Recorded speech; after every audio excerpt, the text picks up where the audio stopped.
Welcome back to all of you that have been following and subscribed to the channel already, you game changers and people that are up to things. If you find yourself and you're not already subscribed to this channel and you're out to find opportunities for growth and insights that can make a difference, that can definitely help you move into your future in a way that you have more control, this is the channel you may want to subscribe to. I'm your host, Chad Everett Broshears. This is The Maturity Project. Today's conversation, first off, is how do you get to happiness? So we have people right now that we've got online. Social media is really bad about this. What they do is they have people that constantly say, no toxic people, or good vibes only, or be happy or get out of the situation, and or in variations of that concept that's just out there. Now, that's a societal support system that is intended to try to pull people from despair. So I get it. I'm not knocking it in such a negative way. It does help create a community for positivity and looking for the better outcome, so people stay more motivated to do something, to make changes. Because just depression while you're pessimistic can be incredibly disabling. So people are trying to avoid that because they don't know how to utilize the depressed mindset and how to move that into something more useful, because we have not been taught how to do that. Our authorities typically don't know how to teach that unless you go through something more advanced like counseling or therapy or something along those lines.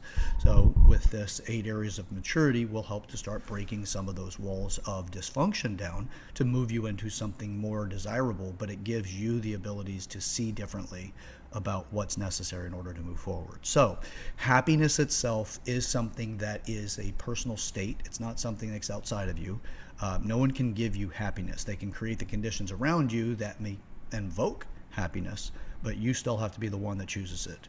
Think about the simplicity of this. Not who has all of the things that typically make somebody happy, and they're sad, they're depressed, they're upset, they're defiant, whatever it might be. They're not in that place of happiness. And that's because typically what happens is those people have not gone through the suffrage necessary to achieve those outcomes, whether it's money or if it's a nice house or whatever it is that has been provided by the other person and or people. You can't make that person happy. That person has to choose that they're happy. Now, joy and happiness are not the same thing, although they're commonly in the same bed, because it's common when we experience those things. Joy can give us the sensations of happiness, but yet it's still joy, and happiness can give us the sensations of joy, but it is joy and it's not happiness. But they're so incredibly close together, it's not really worth necessarily splitting the hair as much as it is using it for definition moving forward, so you can get the concepts of how those things occur, so that you can have a little bit better of an understanding, because joy typically doesn't last that long, where happiness can last longer. So the simple different versions here, the different definitions for you, is that joy is the experience that we feel when we accomplish a goal, something that we set out to accomplish. Even if you're pessimistic and you prove everybody that something bad would happen to you, you can still get the sensations of joy from that, but that is not happiness. That is joy. And it's crazy as can be. I'm sure that most people are like, what? Really? That's strange. Or I don't believe that. When you come across somebody who's pessimistic, who's proving to everybody else that something is going to go wrong, and when that thing goes wrong, they have a weird sense of satisfaction about what happened. And that's not because they're they can predict the future. To them, that is a form of predicting the future based off of their past experiences. But it is joy itself that they're experiencing, because they did have a point to prove, and the point was proven. Even if they are the direct recipient of that negative, it still proves their point, which they can then get some sensation of joy out of that. Happiness would be something that lasts a lot longer, but happiness is also something that you need to choose for yourself. It can have the build-up blocks of joy, but ultimately happiness will continue to extend past the half-life of joy. Joy typically has a half-life. Now, that's what I teach within the Maturity Project, because definitions are incredibly important when you want to create a new terrain for people to exist in mentally, emotionally, and physically. So it's just better definitions, okay? Which I go over a lot of that through other videos. But as far as today's conversation, we'll keep it more towards that happiness value through suffrage.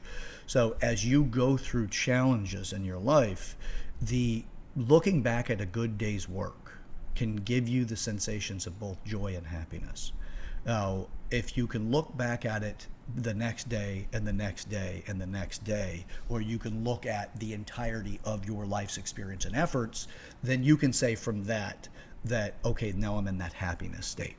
Happiness you can be taken out of it. It's your choice to come out of it, but sometimes life circumstances are so incredibly challenging, you don't realize that you chose to get out of happiness. So you'll have the priority requirements of something that is begging for your attention, and the way it's begging for your attention is the hardship it presents. It could be a divorce, it could be losing your job, it could be that legally you might be in some trouble, things like that. Those are all that's the demand of attention that is required that can take you out of happiness. And it's understandable. I'm not saying that you need to be stuck on happy either, because that is its own problem. Stuck on happy invalidates the other aspects of life's experiences whenever the goal is to constantly be happy. If you're stuck on happy, it really is treating it like a heroin addiction or some other major drug addiction. That hit today is not going to equate to the same actions tomorrow, to the same experience and that joy of or the reward of the hit, the drug that you're looking for. Eventually it'll get unobtainable even by your own needs and by your own ability to provide happiness or stuck on happy. So anyway, there's a challenge with that too. I'm not saying you need to be happy your entire life. You should be able to oscillate through the different states of experiencing life, because that's where the fulfillment of life is. The fulfillment of life is not in always being happy. That can take away and rob you of things. I mean, simple idea of this is, let's say that you won the lottery. Just envision that you did. Tomorrow, a lot of your challenges would be gone, right? Most likely. Financially, you're not going to have the burdens that you currently are trying to manage or juggle. You'll have new ones, you just don't see them yet because you haven't got to that point. That money is available to you to be able to be used as you choose to use it. It is a maturity step that you're likely not ready for, because if you were ready for it, you would have already accumulated it and you would not have used the lottery as your means of accumulating that outcome. But people do get lucky, and preparation meets opportunity, and we typically call that luck for the people that don't do this kind of work. So I'll still hold that position of saying they got lucky, so that if for people being introduced to this work, they get it, the concept initially, and then as we get further into this, you'll understand what I mean by preparation meets opportunity. And then people just say luck. The opposite side of the coin on luck is chaos. It's the desirable chaos that we like that gives us something nice and, gives us like, oh, wow, I can't believe that worked. Well, that's because randomized things set up with some potential effort on your part from past experiences to modify for a future outcome. And then you got that thing in front of you and you're like, wow, oh, cool. But it still can occur to you as luck. On the other side, when it's unfavorable, we typically call that chaos. Same coin, different side. So reason why I'm telling you that is because if you're feeling chaos, what are you strategically not doing to get to the sensation of what luck is like? But when you get to that strategy that gives you the luck outcome, you actually don't use the placekeeper called luck anymore. It's not that title. It is whatever the work is necessary to get there. So if going to the gym equals losing weight, you don't say, I'm going to, hopefully, or with the luck of whatever, the gods, Olympians, you're not going to say that going to the gym. You're just going to go to the gym and you're going to start noticing the changes. And before you know it, physically, you see that no longer do you need to use the placekeeper called, okay, well, good luck today at the gym. It's more of keep it up. What are you keeping up? You're keeping up the discipline, you're keeping up the actions, you're keeping up the things necessary, the formula to start seeing success. So when you look at it from the body perspective, that's one example. There's a bunch of them, but when it comes to this, it's better to understand what luck actually is than to be stuck on the idea that luck happens once in a while. Because if it happens once in a while, you're just going to sit back and wait for life to play you into the most favorable outcome, but you're going to have everything else occurring and you may just put yourself on autopilot or the whole set it and forget it mentality. That happens. It's not uncommon. So if you want to overcome that, you do have to start looking at exactly, one, by definition, what is it? And then what effort can I put in to make differences? And what can I do that I did in the past differently? No, you don't want to lock up past experiences so that you never visit them again, in a way that you can evolve and adapt to the challenge so that you can overcome it in the future. Any challenge that we refuse to take on today becomes tomorrow's chaos. Is because what happens is the challenge is a lesson presenting itself. And this will be brought up again a little bit later as I talk about what the floodgates of opportunity, what they actually give you, but most people don't understand what's being presented. So they say, shit, I got this huge challenge, let me just overcome it. And they don't know how to put it all together in a way that they can see that that actually is life telling you, you go this route, you're going to see more success. Most of the times, like, hey man, I did that thing and I could just take a break. So the floodgates and how to identify challenges and that kind of thing. I'll talk about that in a little bit. So with this, it's the suffrage that we're going through that can present the opportunity for the happiness sensation, because you can look back and know that you are the creator of that thing, whatever it is. When you can position yourself as the creator of an event or the creator of an outcome, you're more likely to have that happiness, but it's found its way to you through joy. But you did something specific for a greater outcome that you know that you would be happy by accomplishing. Not just, could I do this? Could I finish the race? Well, when you start stacking this in the right direction, the can I just finish the race is the experience of joy. The coming in first place is the experience of happiness. And the way of getting there is all of the strategy necessary to learn how to run better, more efficient, however that thing is, that is, all of the necessary conditioning, the eating right, getting, mitigating your stress, things like that in the physical body to make you perform better to the point that you could finish first place. Well, when you first started, you might have finished last place because your body was so deconditioned. Now you're winning first place because your body is so conditioned to be successful there. Now, this is in the maturity project. This is the physical side of the maturity project whenever you're dealing with the conditioning of the physical body for a particular goal or outcome, which in this case is the running aspect. I want to be first place in that. So, but it creates the terrain for happiness because you've had how many different stages along the way that shows you're doing the right thing, but now you're the creator of first place for yourself. But you're measured by everybody else's, effort and how they did. Running can be a little challenging to fully wrap your head around it. Give yourself that space of saying, genetically, perhaps I do have the same exact abilities as other people, but now it's the effort that I put into it and that makes the defining difference. A lot of the benefit of looking at this way when I talk about that particular example is when it comes to talent, without effort shows up once in a while and is nowhere as good as hard work. Even if it's not talented, hard work can get you past talent. But if you're talented and you work hard, now you're one of the greats. A lot of the people that we get that are in professional sports that we typically associate that particular statement with is going to be, like their talent gets them in the door, but their hard work now is required because there's that many other people that got in the door with talent, and they have to raise their game or they will not get there. They're going to be just one more name that happened to get drafted or get picked for the team or whatever.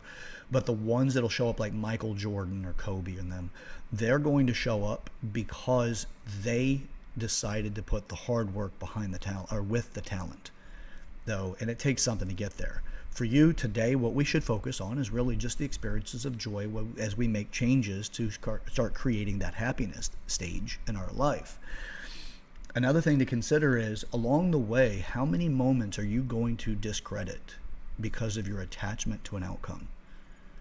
So this is something that I constantly talk with people about because they're like, I don't want to do this because I know the outcome's going to be that. And I'm like, what about life's experiences in the middle? What about right now? If you know that what you want is not going to be achieved because you are attached to the outcome, you're going to miss the entirety of life. That's the dash between the date you're born and the date you die. What's the details in that dash? Well, this moment has its own dash. And what details will you omit because you're so attached to the outcome? First off, you don't know the outcome. You don't. You have a hunch. You have past experiences that gave you the belief that that outcome is going to be whatever that outcome was in the past. So you convince yourself that that outcome is a no matter what inevitable outcome. And you won't do something in order to go after that goal. You will back down because you're defeating yourself. This is the language of the loser. What is really, truly interesting to me is, by the way, finishing the thought, step in the possibility that tomorrow's outcome will be different than the day before. And the best way to gauge this is how much did you do that's different this time than last time. It's not about the chance outside of what's going on and hoping that the Swiss cheese theory lines up, right? Swiss cheese, turn it the right way and you can see through holes. So it's not that you don't want to wait for things to perfectly line up in the environment. You want to be the creator of those things lining up in the environment, also meaning that you have the ability to adapt to the challenges that you're being presented. The more adaptable you are, the better you are to having a better outcome. Just be the one to observe. Learn from everything you're doing. If you're so attached to the outcome, the idea that you're going to fail can supersede all lessons that you're learning right now. Why bother dealing with what you're learning right now about yourself, about the environment that you're in, the people that are involved? All of that, you omit it because of the damage that you think you're going to receive at the end because you're going to fail. Because failure does equate damage to something, right? It's damage to your ego, it's damage to your resources, your investment isn't paid back as you intended for it to be, whatever resources you associate with the effort that you're putting into it. This includes emotion, this includes intelligence, this includes your time, your patience, your attention. If you put money in, your skill sets that you've developed up to that point that you've invested in this thing, all of that, if you decide that you're going to just codify that and that stuff should not adapt to your life's demands as you move forward, you're going to have some challenges throughout life and you're going to wonder why other people are successful when you're not. They adapt well and you didn't. Sometimes that adaptation is finding somebody else to do the job along the way or somebody else to bear part of the burden, but you need to understand how to have community maturity to get other people to buy into what you're up to so they can bring their resources to it if it's a bigger goal. To me, the bigger the goal, the more people required in order to achieve it. But at the same time, you have to have such a message that inspires everyone to become a part of it. The Maturity Project is that for me. I want this for the world because to me, we do not have all of the guidance necessary to achieve the kind of successes that we see everyone else that we identify as being successful. We just don't have the authority or the support and the resource availability, including life's experiences and knowledge, because we didn't get the authorities in our life that were capable of teaching that. And this is not to diminish the value of the people that have taught you or been your authorities. This is your responsibility moving forward. Now, knowing what you have from your past, and you measure by what you see other people doing or what they're capable of doing, what do they have you don't have? And then come up with the ways of developing yourself in that process. It may be hiring somebody to teach you some things like a mentor or something like that, or a consultant, or it could just simply be you got to go through some challenges, man, and put yourself in situations you need to deal with the challenges that help forge them. And if they have a history, let's say it's money from the past, family's generational money, somebody made that money somewhere. And regardless if you think that along the way some generation was corrupt, you have to look past that generation, get to the point of origin, and start studying what those people did that made them successful. Well, there's a lot of things that are really stupid basic, but they do them regularly and you don't. Discipline is required. So discipline leads to perseverance. Perseverance is persistence. Persistence leads to outcomes because you're constantly studying every second of the process.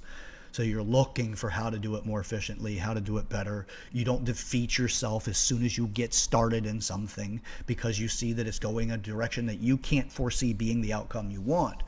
You will get into alleys you have to stop in and you need to go back. That will happen. You have to understand when that is the best opportunity, because you could keep digging down that direction and actually hit the vein of mineral that you're looking for, the gold that you were digging for.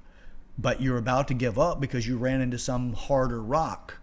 But you don't know that on the other side of that hard rock is actually going to be the resource that's so precious that you're after. Again, in this example would be, gold, but it could be the relationship. It could be the love that you're looking for in your life. It could be the business opportunity to grow and to get the satisfaction that exceeds just money, that brings happiness, because money doesn't bring happiness. Money can be a gateway access to happiness, but it is likely a door in the process of what that is on the other side. And to me, there's 8 doors to go through in order to find out what real life's happiness is.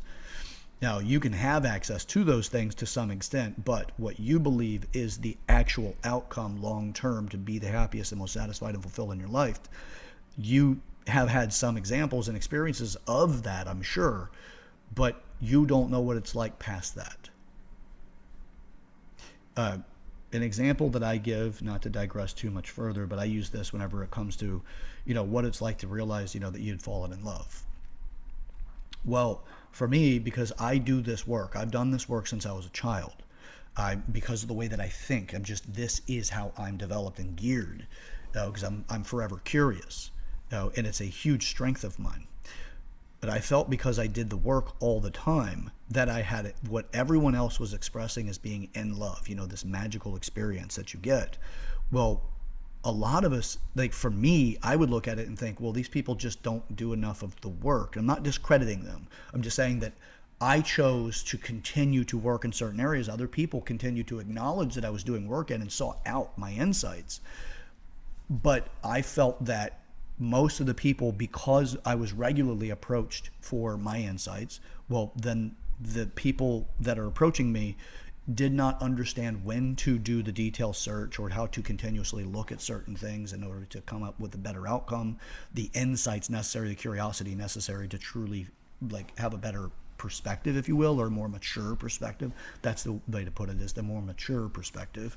They would come to me and ask me questions, and I would think to myself, they just haven't had enough time to think their way through this, or they don't have the time. They have not thought their way through all of the other adjacent foundational thinking processes necessary to have that become the understood outcome.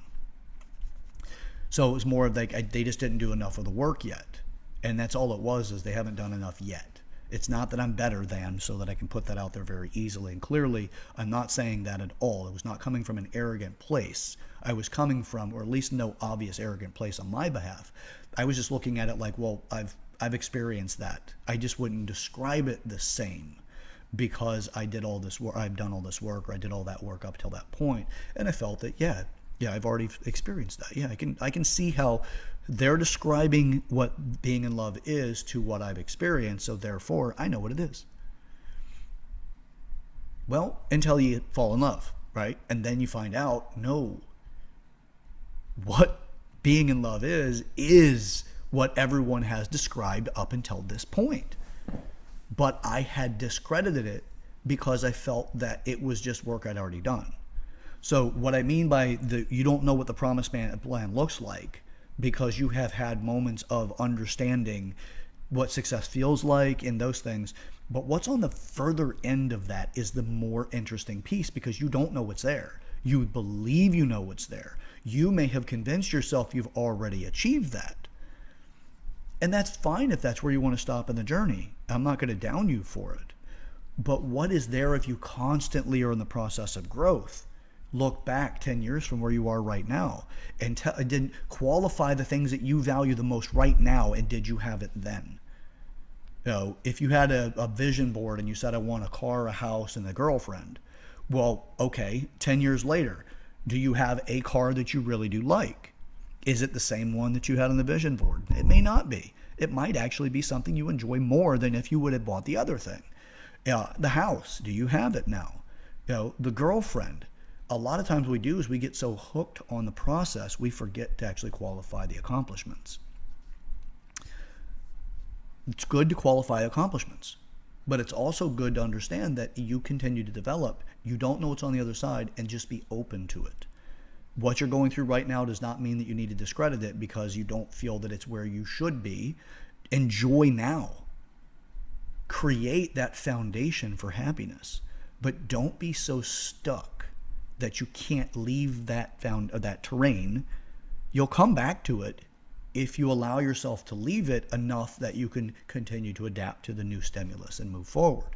So happiness and having somebody threatening to fight you is very hard for you to hold happiness when you have somebody threatening to fight you. But here's something that you may not think of. Is if that makes sense, right?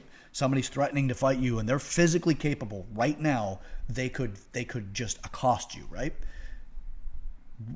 That could happen to you. And you may not have anybody there to stop you. And you know how hard it would be to stay happy at that moment? It'd be very challenging. But here's an exception.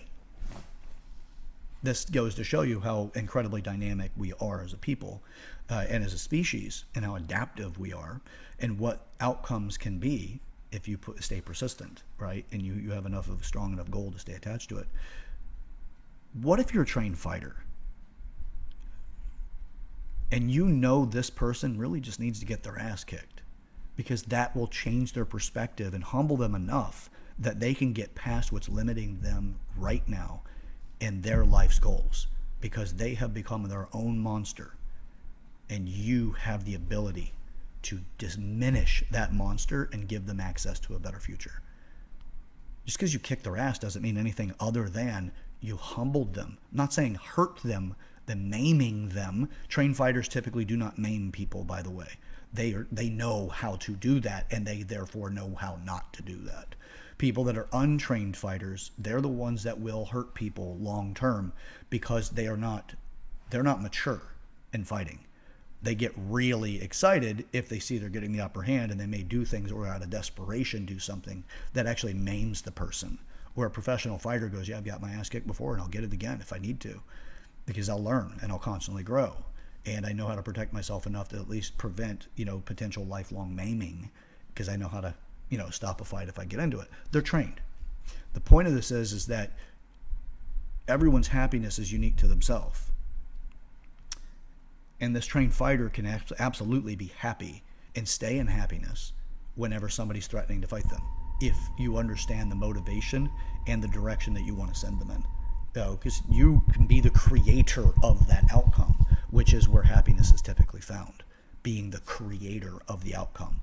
It's kind of the God concept. If you're able to create something and see that thing become something that does exist, it creates this really strong sense of joy that turns into happiness. It's a beautiful thing. So, yeah, that creator of. Now, I'm not saying anything blasphemous. If you are religious, you follow God, that kind of thing, whichever of the Abrahamic gods. The Abrahamic God, or some other religion. It's up to you. I'm not saying you are God. It's a concept of, because you created an outcome, and that's something that you can really have that happiness in. So, language of the loser. Here's the language of the loser. Think about the last time you really got your ass kicked. The last time you really felt defeated. Think about that time. If you can go back far enough, you don't need to fully relive it, but you started talking to yourself when you realized you were getting your ass kicked, but you realized you were failing. You started talking to yourself. Then you started giving yourself convicting statements. Typically, those convicting statements may come with never again. We'll never do this again. What you can do is you're starting to build into a narrative. And that narrative is a constant conversation. Think about when you watch a movie and somebody's narrating, right? Your narrative comes with a narrator. And that narrator will take the language that you use. By the way, optimists are famous for this. You start going to the bad times, by the way, if you're an optimist, you have to see the silver lining before you can see the benefit, right? But the silver lining, you have to see the gray cloud before you can see the silver lining. You have to identify polar identification of the negative before you can filter into the positive. That does not happen without a cost to us. You will always have a cost of filtering reality into something else. It's just how do you decompress or detoxify that cost. And the people that are hooked on optimism typically don't have a very effective way of getting rid of it, so they internalize a lot of the ugly in the world or the negative, and it just gets heavy over time. You may not be at the stage of awareness of that right now if you're an optimist, but you will notice in your down days or down times there's this cloud of stuff that just kind of looms over you. It's a pretty interesting thing. Now, there are people that do the work that have identified how to actually see the joy and happiness in everything that you go through, but it's not hooked on happy. It's worked into it. And it's the understanding that suffrage is required for happiness and hardship is required for growth. Well, if you understand that, now you look at the hard work and that. I actually get more uncomfortable whenever I find that I'm achieving things that make me comfortable. So I'm constantly out to try to, up the ante for growth, an opportunity to really push through things. So, all right. Language of the loser is what you say to yourself whenever you're going through that hardship and you realize that you're failing. And it can easily be, you're not good at this. You suck at this. You are not liked. You're not desired. You're not attractive. You're not sexy. You're not, people don't want you around. You don't matter. You're a problem. Those things that we tell ourselves, that's the language of a loser, and you have to interrupt it. Imagine if you're standing there and somebody else is saying that shit to you. What would you do? You're just standing there and somebody's saying that to you. Would you let them talk to you like that? Would you stay in the conversation? But you see, you can't get away from that inner dialogue. And it is the language of a loser you accepted. You just didn't know it. It's an insidious infection because you don't realize you do this to you. You're your own worst enemy. Even when times are good, because there's things that are setting up, like the spoiled version of you. Whenever times are good and there's really little hardship, the spoiled version of you is also the loser, because the spoiled version of you will deny you a lesson. The loser is trying to deny you a lesson. How shitty is it to have somebody who says, I'm all about you, man. I'm your best supporter, all of this. And then whenever times get hard, they're like, you suck, dude. You are ugly. You matter. You don't matter. You're stupid. You can't do anything right anyway. The language of a loser, the shit that you tell yourself, if somebody else was that person in your corner, there are very few people who be motivated with that person. Like, sure, there's always that, well, you're a jerk and I'm going to show you. Some people are motivated by that, but that's a small fraction of the population. You can interrupt it, and you interrupt it by first going, I didn't realize I even say this stuff to myself. It's so familiar to me. When it comes in, you hit it with something else. You hit it with, the fuck I do matter. Yes, I do. The hell with I'm ugly. I am attractive to people. No, it may not be everybody, and that's fine, because I'm attracted to me, and I love me. Now that is a powerful statement. And if you were talking to somebody that's outside of you and they talk to you with that negative, think about how that conversation would affect that person. Like, no, I don't care what you say. I matter. I don't care what you say. I am good at what I do, and I'm getting better. Imagine that conversation. You need to know you have that conversation with yourself. I get emotional about it because this is also, I have gone through a lot of my life doing this to myself. And now that I'm aware of it, whoo, baby, there's a lot of repressed emotions that are associated with that negative talk. Take out all of this operating stuff, the life's experiences that you've had, that you've given yourselves these continuous conversations about how you suck or how you're not good at something or how you're not going to accomplish whatever. You're going to be a loser. You're just not going to do it. Whatever it is, right? That the defeating loser conversation you have with yourself. Imagine if that was wiped away, completely wiped away, but you had all the resources you've accumulated up to this point, the good stuff, the stuff that does make progress. If that gunk of thinking wasn't in your gears, how much further you would be along, and how you could process things and go, oh, I was doing it wrong. Cool. I know how to do it right now. Instead of going, oh, I was doing it wrong. Oh, I suck. Oh, I can't do anything right. I'm a loser. I'm bringing everybody down. And then somebody goes, this is how you do it right. You're not likely going to want to touch it. You're going to want to back away to heal, right? To deal with all that negative emotion that you just gave yourself. You're going to want to back away from it long enough to go, Okay, okay. You're actually backing away long enough to emotionally forget, and you're taking away the likelihood you're going to pursue the right way of doing it, because life's not going to stop. Life is not going to stand still for you to go, okay, everything's on pause. I've dealt with the emotional stuff I needed to deal with. Show me the right way to do it again. No, what happens is you get a phone call and somebody says, hey, this thing's going on and you got it. I need your attention. I need your help. I need whatever. Or you get a letter in the mail and it's like, oh no, something else. Or a relationship starts to sour, or it just hits a hard spot, a patch, or you're late for work one morning and you're like, you know what? I got to get to work on time. I was going to work on the solution and do the right thing now, but I got to get through traffic. I hope that the light next is going to be green for me when I get there, so it's not red.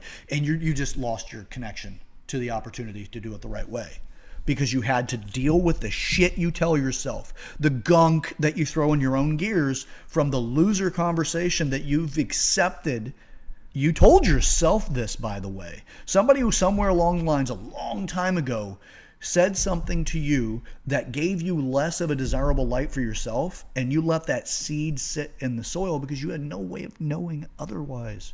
Your authority wasn't capable of getting you to understand that that thing does not mean that's you. That lacking being successful at that moment when you're like 3, 4, 5, 6 years old, whatever the timeline is that you make that determination, that little thing, the doubt about yourself, was planted into the fertile soil of your growth, of your foundation of who you are. You didn't know that was planted. Then the rain comes and you build stuff and you get busy doing life and you learn new things and all of this, and you're just building up this foundation of developmental abilities, the maturity aspects of your life. You've built onto it, not realizing you had this seed sitting right there in the foundation. But you see, this seed is resistant to concrete. And as soon as it starts growing, it'll crack the foundation and it'll find its way up. But it doesn't turn into a tree. What it is it's like one of those vines that live off of the trees, and they can be on multiple trees throughout the forest and stuff like that, where they just branch off, and they're really sucking the life force out of every one of the areas of the forest that it's affecting, the trees that it gets to. There are vines that do this. They're insidious, or they're not really insidious. They're just, succulents are plants that do that. They actually suck out the moisture from the root systems of other trees or plants and things like that. And there's other plants that do this stuff. That's just their way of existing. The same thing in the human mind. When you get those seeds of doubt that are planted in that soil, that you had nobody to tend to it that could identify that seed was planted. So we all have them. The thing is, how often do you nourish it? And the language of the loser nourishes that. The language of the loser is the one that says, don't you dare trim that damn plant. Don't you trim any of the vines. You can't do that to yourself. You had this many times you failed. You know what failure is like. You know how to deal with failure. You're good learning that you suck. You're good learning that you don't matter, that whatever that negative conversation is that you have with yourself, the language of the loser, you're defending it because you don't know any better. You're so comfortable with doing it, you don't know you're doing it until now. Now you can say, I caught you. I caught you. You're in my group of people that make decisions with me. And you're me. And I caught you. I caught you telling me I can't do it. I caught you lying to me. Because it's comfortable. Because I'm familiar with it. But I caught you this time. And now I know you're the reason why I'm not successful. It's not me. It's this conversation I'm having with myself. Once you have awareness, sunlight is the best disinfectant, because now you've got light on it. Then it's up to you to get your ass off the couch and go out in the yard and start hacking down that fucking vine. The thing that is sucking the life force out of all the 8 areas of maturity that you have, that is affecting you because it keeps telling you you can't do something, that you're unable. The language of the loser is in every part of your life. You just don't know it. But now that you do, it's up to you. You don't have to get off the couch right away. You can sit there and go, I know it's sucking the life out of me. I'm just not ready to take action yet. Fine. Sit there. You can't forget that this is happening, though. And it's a matter of time when you finally get tired of it. You realize the energy that you spend pretending that it's not affecting you, the energy you spend when you realize that you failed again, and the hardship of that energy will eventually turn into enough frustration to get your ass off the couch. And you go out and you start de-weeding. You get rid of those vines. So then the areas of your maturity start to really take off because you start realizing that you're capable of more. So the language of the loser, it's in you, man. We've all got it. We all have it. It's just the people that are aware of it, the ones that can get rid of it. I don't know anybody that doesn't have the language of the loser in them. I don't. Every single person I've talked to about this have all confirmed that they have talked to themselves like that, and they stopped realizing when they were doing it. And then they have possibility again because we talked about it. Now they have something that they can remind themselves of if they don't take immediate action. Easy way of taking action on this, the 8 areas of maturity. If you email me at maturityproject@gmail.com, I will send you the starter 8 areas of maturity. It's just a document that gives you every morning, you just look at it. 8 areas. Where are you? What's your plan to do today? And you journal that out. And before you know it, your life starts changing. And you become more in charge. And you become more of an authority of yourself. And you start catching that son of a bitch, disgusting language that you talk to yourself about, the language of the loser. You catch it. And now you can do something with it. And you can really start beating it back. By the way, in the beginning, it's going to be a very strong wolf. 2 wolves, right? The good wolf, the bad wolf, if you will, the light, the dark, whatever you want to do, or how you want to say it. It's just which wolf do you feed? It's 2. Which do you feed? Do you feed the one that is successful here, or do you feed the one that is not successful? It's easier to feed the one that's not successful because it's waiting so close. And all you got to do is just drop the meat and it gets it. Versus taking it over to the weaker one. That's the one that wants your success. That's the good wolf. And you got to get it over to him and feed it to the point that, and by the way, it takes a lot because that bad wolf knows how to bump you, knows how to try to jump up and get it off the plate. All the stuff, however you want to make this real, it's the negative, that thing that you didn't realize that you were feeding this entire time. The language of the loser has gotten so strong that it's going to be really hard to beat it up in the beginning. You just little changes, but it's going to be a lot. It's going to feel like a lot of effort to do much with it. It'll feel good, and then it'll feel bad. Then it'll feel good, and it'll feel bad. You'll just start, before you know it, though, you are strengthening your resolve for the winner's conversation, for the champion's language. And the champion's language is, I may have failed right now, but that's okay. I took the lesson. I won this by becoming better. I didn't win first place, but I got the best thing next, which is I got the opportunity to grow. Because next time won't be this place. Like, that's the language of the champion. The language of the loser, you can't do it, you suck. Why are you even trying? You know you're not going to do this. You know she's out of your league. You know that they don't want to give you that promotion. You know that you suck. You know that you're going to get your car repoed eventually. You know that whatever it is that you're up to right now, you're just not going to do it. You suck. Like, that's the language of the loser. The language of the champion is, yeah, I might be failing at some stuff, but I'm studying it. And I'm learning why I'm failing here. And I'm going to overcome this. It's not avoidance. It's overcoming. That's the language of the champion.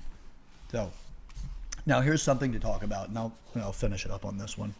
This is if you knew what it really took to be successful at anything in life, if you knew really like what challenges you needed to overcome, what about your character needed to mature into the successful version of you, if you knew really the work and what it looked like, you'd be successful right now. Here's the thing. The floodgates have already opened. It's not when they open. They already have. You just sat there and got hit by everything coming through the floodgate. You're just standing there getting beat up going, why is life happening? Why am I getting attacked? Jesus, can't I get a break? What if bad shit always happened to me? It's happening. That's the floodgate. It's opened. You just don't know how to identify the challenges that are necessary to achieve your goals. Because nobody gave you a blueprint, but you're waiting for one. It's like you're waiting for the right cue. You're getting it. You've been getting it. It's happened this entire fucking time. You just don't realize it. And you're not realizing it because you don't know what it's supposed to look like. You just know that you're dealing with a challenge. And then people like, I know something good's going to come out of this. Yes, something's good's going to come out of it if you choose that something good comes out of it. And that's choice. And choice is required for happiness, right? And what you're dealing with are the challenges. That's your suffrage. You will find happiness through suffrage. Life's going to happen to you. The floodgates have already opened. They were never closed. But somebody made you think that they were. You're like, whenever I get the chance, that's the language of a floodgate. When I get the chance, that thing comes open. Woo, I'm getting in there, baby. You know, when I get the opportunity, when things line up. You say that to yourself pretty often, I'm sure. Most people do. You're missing every lesson right now. This is happening. It's been happening. It's happened your whole damn life. It's just you weren't taught how to overcome them. You weren't taught how to accomplish these challenges, turn them into lessons, and put them into a sacred box that you would look back at every time you come up to a colossal challenge, the mountain of the thing that you don't know how you're going to get past, but you know that it's there and you have to go through it in order to accomplish your goal. It's in front of you and you got to do something with it. And you don't realize what you need to build up to get to that because you haven't taken stock of everything you've done to this point that has made you successful. You have done so much to be successful right now. Where you are right now is successful. It just may not be by your measurement. But I promise you, you travel this world, you are so incredibly successful by comparison to the other people on this planet. But we have been deconditioned to understand that because we've been stuck on something that's somebody else's goal. Yeah, when you're working on somebody else's goal, it's hard to qualify a lot. They just get you stuck on like when your paycheck comes through, if you got benefits or not. That's typically it, or whatever else, the friendship goals where people are using you in the friendship for their means. It's in every area of maturity people have interaction with, and those all have that in it. So you just don't know if you're playing somebody else's game and working on their goal for them and it's taking you from your own. You don't know that. How would you? Nobody's going to teach you that necessarily. It's hard to find it. It's hard to find good mentors. So you don't know that the challenge you're dealing with right now is part of that, whatever's behind the proverbial freaking floodgate that is already happening to you. And as I said when I started this segment, was if you knew what it took to truly be successful, you would already be it. Because this doesn't have a start date. There's not when you're 12 years old and, at midnight on the 48th day, you're going to have this floodgate open up. Nothing like that has been happening the entire time. Some of those things we were well guided through, and we had good guidance, parents teaching their children how to do certain things that society expects them to behave by, doing certain things that are expected in the household. There are things that build from the household into society, so that stuff's all being done. Whatever it is that works for the parents, they're teaching their children how to do it. Whether it works totally for society or not, it might work for a specific stereotype. It might work for a particular worldview for a specific group of people. But that's still conditioning them into a success model that the authorities can teach a model on. Versus, raise yourself. I'm not touching a microwave or an oven. I'm not doing anything to help make food or get anything prepared for you. We don't have that type of upbringing. They have guidance and models for success to some degree. Everybody does. Some just have a better organized, structured family system, and some don't have as much. But if you're in the not so much, don't sit there and think you're defeated. You have to be the one that changes the game. You have to understand the loser's conversation. You need to start understanding exactly what challenges for success look like, other than challenges right now that defeat me. You have to understand those things if you want to be the person that disrupts the family legacy. It's pretty simple like that, but you have to understand it. So work on it. So, all right. So, how to see opportunities when they show up. The challenges you're dealing with right now, whether you see the connection to your long-term goal or not, does not matter. Get through that challenge. Work your way through it. Do not close it into Pandora's box. Pandora's box, I know I've talked about it several times. I'll make it real quick and easy. Pandora's box of the Greek mythology is this idea there's a curiosity and an opportunity leads people to open the box, or this particular character in the Greek mythology, open the box, and when she does, her name's Pandora, then chaos escapes the box and punishes her for opening with her curiosity. So, and she gets the blame and all the rest of this for unleashing chaos on the world. And the box, the story goes, more chaos comes out, more chaos, and before you know it, by the bottom of it, and there is an end to this, and actually it's the best part of the story, is that at the very bottom of the box is one thing. It's the one thing that actually can overcome all chaos, and that's hope. The beautiful thing about it is that you actually have that. It's every single lesson that we have been offered through the challenges in our life. If you refuse to learn the lesson the challenge is presenting, it will become chaos in your future. It's chaos right now to you, but it will become chaos in the future, and it gets put away in Pandora's box. Except this isn't Pandora's box. Pandora's box is a good way of holding the placekeeper. The best way of dealing with this is when you change it from Pandora to your name. Chad's box, Frank's box, Jessica's box, whomever, right? And take the sexual stuff out of it because it just hit me with a joke in it and stupidity. Anyway, it's yours. Once you take ownership over it, then you can start letting some of those lessons that you refuse to learn that are now part of that representation of chaos. Because remember in the beginning, I said it's luck or chaos, same coin, different sides. Well, with this is you're actually flipping the coin over so you can understand exactly what luck truly is when you start the preparation necessary to have the outcome that is attached to the desirable concept of luck, and you will lose the title luck, and now you have your work model. You have your structure to be successful. So you flip it over and you keep studying it, because when you turn it over onto the chaos side, well, chaos scares you.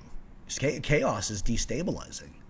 And you don't want to be the master of chaos anyway, because you're going to sow discontent throughout other people's lives because you're good at managing chaos.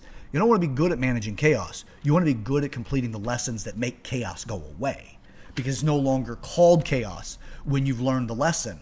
Then you call it, it's no longer financial chaos. It's book ledgers.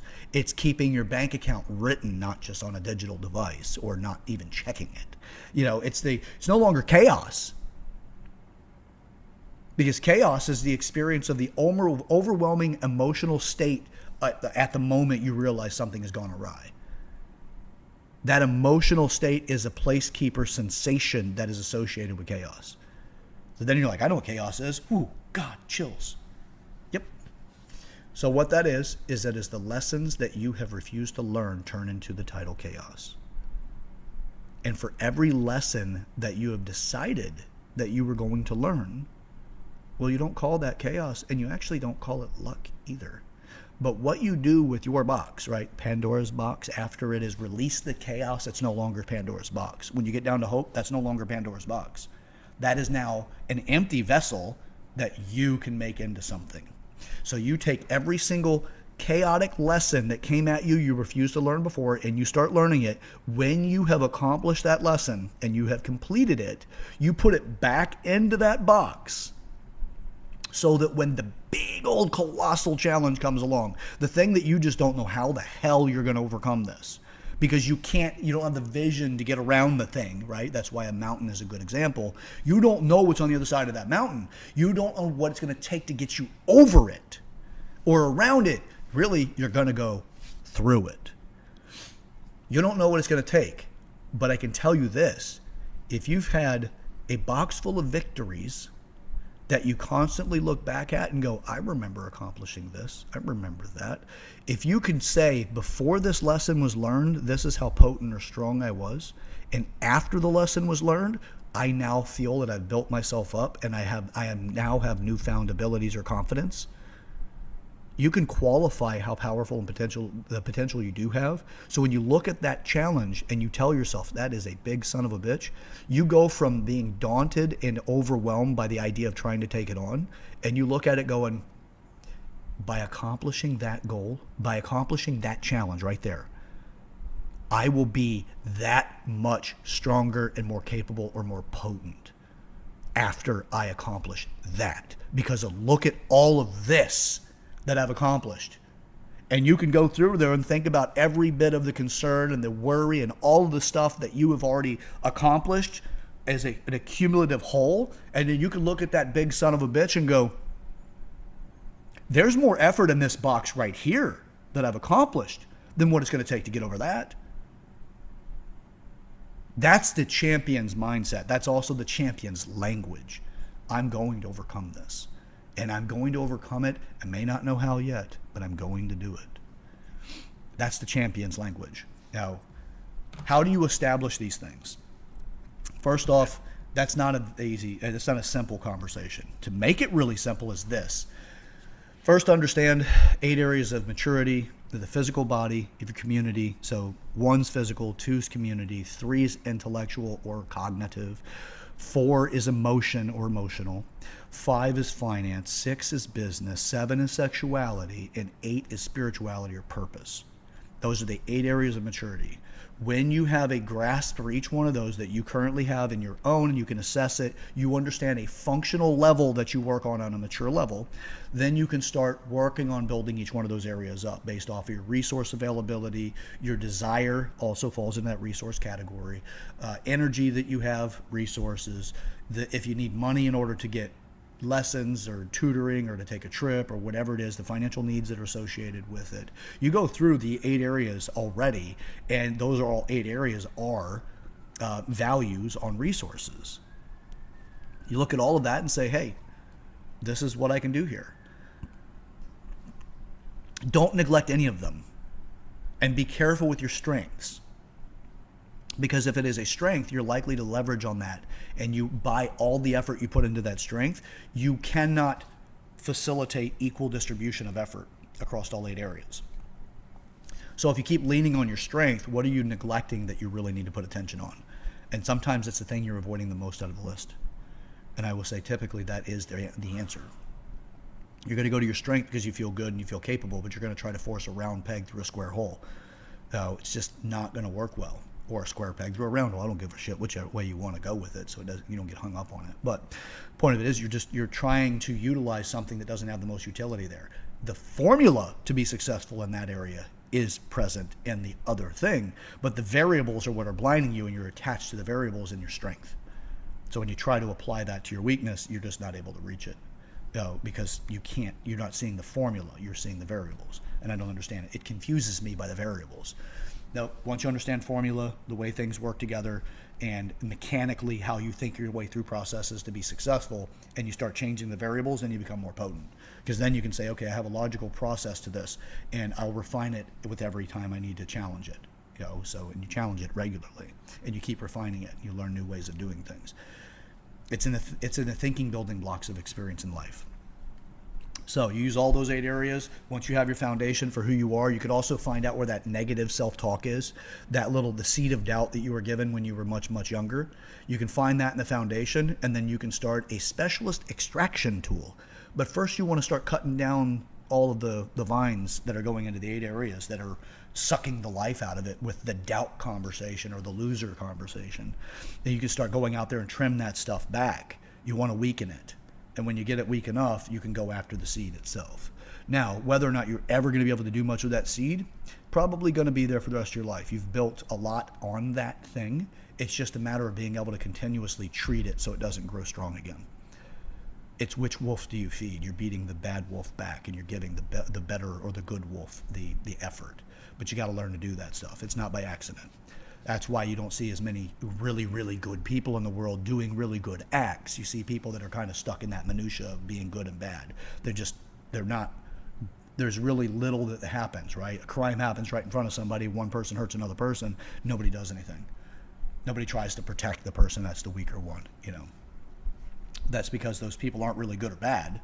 You know, you could say it's the benevolence of evil because they don't realize that they themselves can be, stop the evil that's happening. But they're not innately bad. They're just in that middle. And that's where most people are. If you want to be a person that stands out, you got to do something that makes you stand out. Remember, nothing changes if nothing changes. So you will always get what you've always got until you change that to get something different. Yeah. So, all right. That's it for today's conversation. Here's the thing. This is the Maturity Project. I'm your host, Chad Everett Brochures. This is to help you find more fulfillment in life, to give you insights, to help you get where you want to be based off of the evaluation of the 8 different areas of maturity and how do you contribute to each one of those areas. If you'd like to start a conversation of meaning with somebody in your life, share this video with them. Get started in a conversation that will start changing your life. This is a great one to share. Like the video. Leave a comment in the comment section. Let me know what you're getting out of this and share with the community because the community is an area of maturity. It's a second area. Help the community understand that you're also getting something out of this and growing. Don't forget to subscribe to the channel. If you're not already subscribed, do subscribe to it. It'll help out a lot. And if you really want to start a opportunity for change, start it off with the daily activities of making change. You have to change a pattern somewhere. Nothing changes if nothing changes, right? You could start every day watching one of my videos, or get out the journal and follow through with the maturity foundation that I'll send to you. If you send me an email, I'll send you back that document on. And again, that's yourmaturityproject@gmail.com. YOUR maturityproject@gmail.com. I'll send you one back. We can start correspondence there and potentially help you give some insights, things like that, or to get a newsletter put together or something to help with the daily efforts to make change. But my videos, that workbook, or the document, and then journal, great ways to make some changes. Make your bed if you're not. All right, first thing in the morning, make your bed if you're not already. Tidy up. Clean your room, clean your house before you try to clean the world. Right. So, all right, till next time. Again, I'm your host, Chad Everett Brochures is the Maturity Project. Let's get up to something, okay? Remember, path to hell is paved with good intentions. Let's not make any more paths to hell. Let's master ourselves before we set out to actually start mastering the world. You can do that through the Maturity Project. All right, we'll catch you next time. Let's get up to something. See ya.